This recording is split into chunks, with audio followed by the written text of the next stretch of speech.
رسول اللہ صلی اللہ علیہ وسلم نے دعا کی اللہم علم معاویہ الکتاب والحساب، اللہ لکھنا بھی سکھا دے، حساب کرنا بھی سکھا دے، وقی العذاب، اور اس کو عذاب سے محفوظ فرما دے۔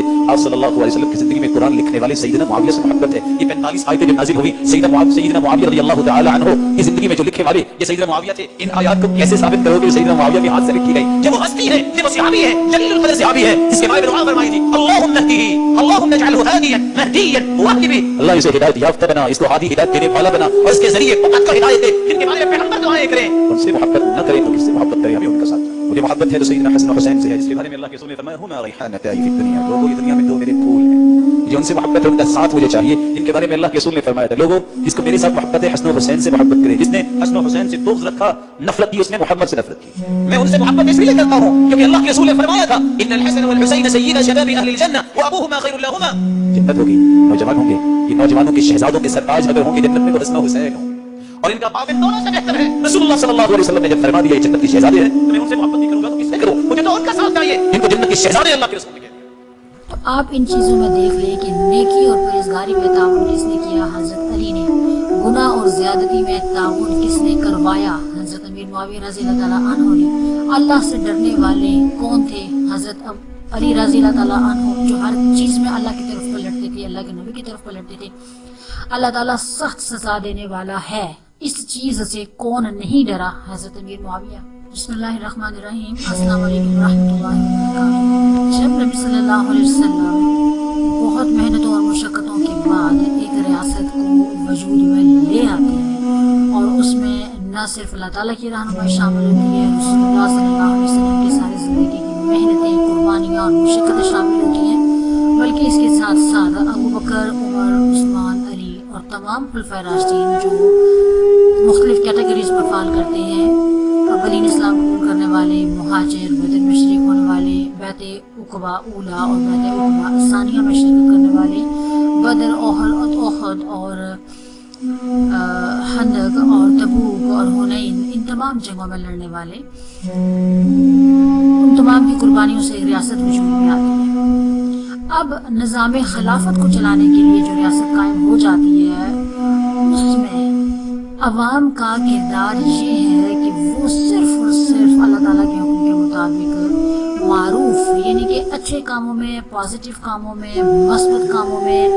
دوسروں کے حقوق ادا کرنے کے معاملات میں، دوسروں کا خیال رکھنے کے معاملات میں وہ پابند ہوں گے۔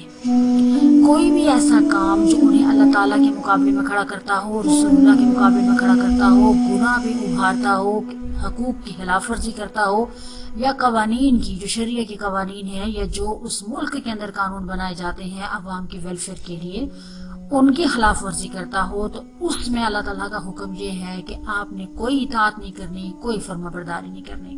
اب آپ دیکھ لیں کہ اس ایک سسٹم کے تحت جو خلافت وجود میں آئی حضرت علی رضی اللہ تعالیٰ علیہم کی، وہ اپنی جگہ پہ برحق تھی، قانوناً اور شرعاً وہی حق تھی، لیکن وہ خلافت جو حضرت امیر معاویہ وجود میں لے کے آئے، جو بادشاہت تھی، وہ بغاوت میں مبنی تھی اور وہ اللہ تعالیٰ کے حکموں کے ساتھ صریحاً ٹکرانے والی تھی، کیونکہ سورۃ الممتحنہ میں اللہ تعالیٰ فرماتے ہیں یا ایھا النبی اذا جاءک المؤمنات یبایعنک علی الا یشرکن باللہ ولا یعصینک فی معروف فبایعہن۔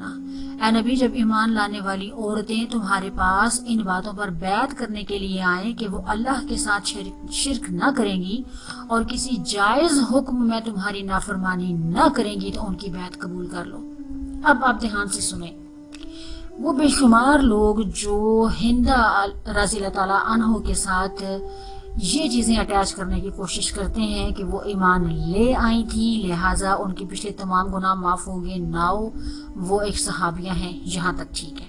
اب آگے سے وہ یہ کہتے ہیں کہ چونکہ وہ صحابیہ ہیں لہٰذا بعد میں ان سے سرزد ہونے والے وہ تمام کام معاف ہو جائیں گے، یا ان کی کسی بھی طرح سے ہلہ شیری یا خاموش رہنا کسی بھی کام کے اوپر جو کہ نواہی میں آتا ہو تو وہ جائز ہے۔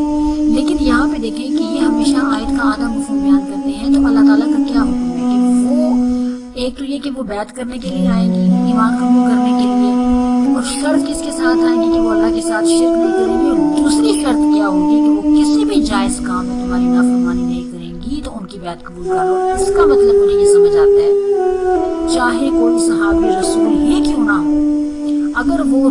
اللہ صلی اللہ علیہ وسلم کو دیکھنے کے بعد، ان کی صحبت میں بیٹھنے کے بعد، ان کی باتیں اپنے کانوں سے سننے کے بعد، ان کا چہرہ پاک مبارک اپنے آنکھوں سے دیکھنے کے بعد نبی صلی اللہ علیہ وسلم کی کسی بات کو وہ فالو نہیں کرتا یا ان کے حکم کی نافرمانی کرتا ہے یا وہ اللہ تعالیٰ کے حکموں کی نافرمانی کرتا ہے، تو میرا یہ بلیو ہے کہ صحابیت کا ٹیگ پھر اس سے اللہ تعالیٰ ہٹا دے گا۔ آگے آپ اپنے معاملات بہتر طریقے سے سمجھ سکتے ہیں کہ آپ میری بات سے اتفاق کرتے ہیں یا نہیں، کیونکہ صحابی ہونا آپ کو روکتا ہے کہ آپ نے غلط کام نہیں کرنے، لیکن اگر آپ غلط کام کرنا نہیں چھوڑیں گے تو پھر کیا صحابی ہونا آپ کو بچا لے گا؟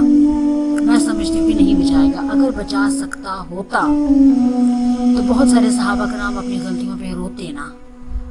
اگر صحابی ہونا بچا سکتا ہوتا تو حضرت ابوبکر صدیق، عمر فاروق چڑیوں کو دیکھ کے اگر وہ یہ کہتے تھے کہ کاش میں ایک چڑیا ہوتا جس سے اللہ تعالیٰ نے حساب نہیں لینا، یا وہ یہ کہتے کہ کاش میں مٹی ہوتا، یا لیتنی کنت ترابا، یا میں مٹی ہوتا کہ مجھ سے اللہ حساب نہ لیتا، یا وہ کہتے کہ کاش میں ایک تنکا ہوتا جو وقت کی گرد پڑنے کے ساتھ ساتھ ختم ہو جاتا تاکہ اللہ تعالیٰ مجھ سے حساب نہ لے پاتا۔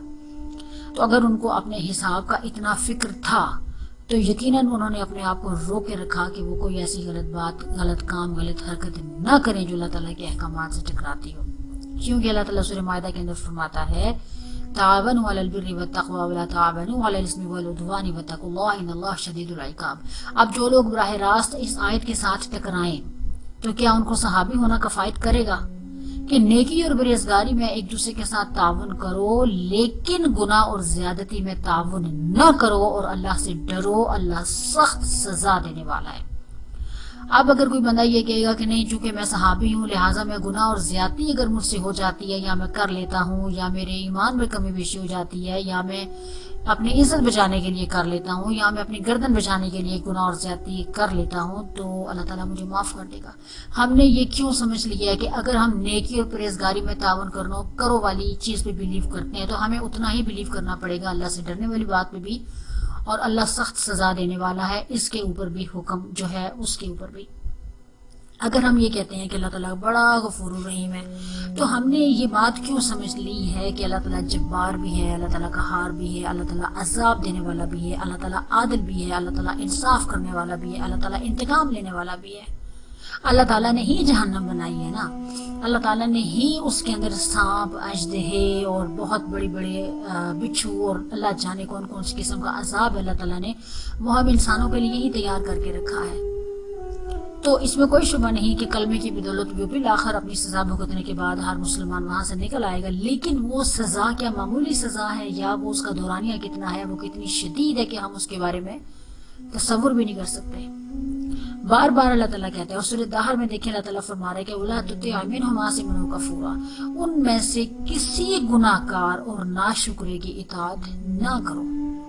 تو آپ ان چیزوں میں دیکھ لیں کہ نیکی اور پرہیزگاری میں تعاون کس نے کیا؟ حضرت علی نے۔ گناہ اور زیادتی میں تعاون کس نے کروایا؟ حضرت امیر معاویہ رضی اللہ تعالیٰ عنہ نے۔ اللہ سے ڈرنے والے کون تھے؟ حضرت علی رضی اللہ تعالیٰ عنہ، جو ہر چیز میں اللہ کی طرف پلٹتے تھے، اللہ کے نبی کی طرف پلٹتے تھے۔ اللہ تعالیٰ سخت سزا دینے والا ہے، اس چیز سے کون نہیں ڈرا؟ حضرت امیر معاویہ۔ اور کون گناہوں سے ڈرتا رہا، کون اللہ تعالیٰ کا شکر ادا کرتا رہا؟ حضرت علی رضی اللہ تعالیٰ علیہم اجمعین اور ان کے خاندان کے جو لوگ تھے، قبیلے کے جو لوگ تھے۔ اور کون ایسا تھا جو گناہ کی طرف لپکتا رہا اور ناشکری کرتا رہا اور اپنے من چاہے، من پسند، مرضی کے فیصلے کرتا رہا؟ حضرت امیر معاویہ رضی اللہ تعالیٰ عنہ۔